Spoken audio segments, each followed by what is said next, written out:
Mouse Trouble News fans, there's some terrible news around Christmas time. A little while ago, week or so ago, around Christmas, there was a story of William Spangler, who's 62 years old, who previously did 17 years in prison, convicted on murder for killing his grandmother with a hammer. Now, a lot of you already know where this is going. What he did recently was he set his neighborhood on fire. He set it on fire in order to create a trap for firemen to come in and then attack them. Now, that's exactly what he did. What he did was he had a gun. He lured the firemen in with the fire that got into the neighborhood. He injured 2 of them and killed 2 more. Also, what was found that his sister was dead. Now, at this time, they don't know whether she died of another cause, like he had actually killed her, or if she was actually killed in the fire. So we don't really know what's going on there. Now, what happened was he set this fire and then got himself into this kind of position where he could attack them. Something like above eye level, somewhere in advantage position in which to shoot them. He was using a Bushmaster 223 semi-automatic, and that was the gun that he used to kill the 2 firemen and wound 2 more. Now, you'll recall this same gun has been used in a lot of shootings recently. Now, this is an actual quote that the media gave that was actually by Spangler. "I still have to get ready to see how much of the neighborhood I can burn down and do what I like doing best, killing people."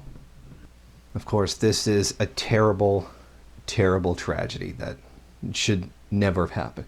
Particularly firemen who don't really make that much money and whose job is to run in and save all of us. These are honorable men who put their lives on the line to help us. Not like one of those questionable public services like police work, where they're literally enforcing the rule and the power of the capitalist class. And there's a big moral question around everything it is they do.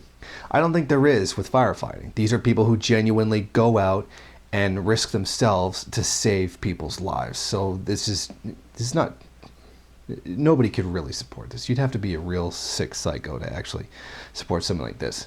But as we obviously was going to happen, this is reignited, or actually was already going, but it's added much more to the gun debate that's going on right now.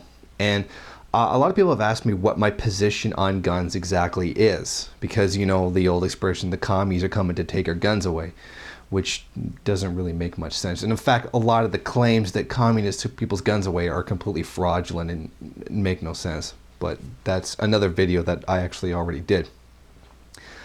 My position is I take the radical one. That's not conservative or that it's liberal. It's either one. Although I would say that I respect the conservative one far more than I would ever respect the liberal one.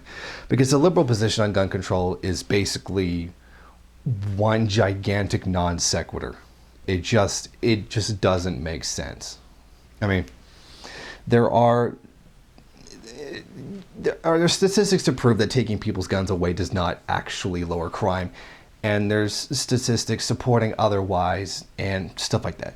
The fact is the majority of crimes are committed with illegal guns, so taking legal ones off the street would not help. It would not actually reduce that risk. Here in Canada, we do have a particularly low gun crime rate.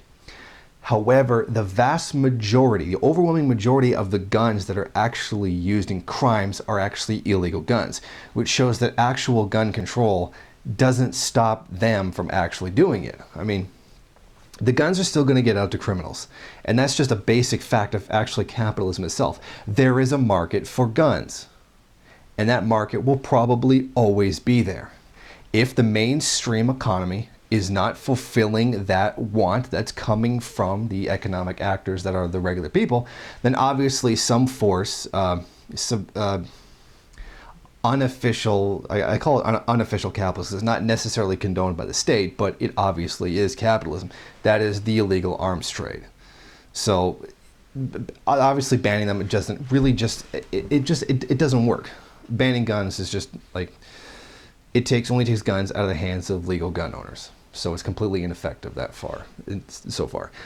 Just to cut it down, make it short, I don't believe in gun control.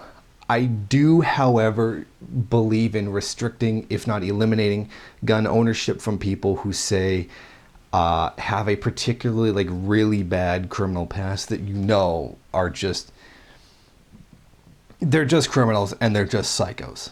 And I also advocate restricting gun control for people with mental illnesses. Now, obviously, I would say severe mental illnesses, not like regular depression that everybody would suffer from. Just to cut it all short, I don't believe in gun control to a very, very limited degree on people with mental illnesses and people with particular criminal pasts, not just any criminal past, particularly really bad ones. That's my position, and truly, this is a tragedy what happened to these firemen.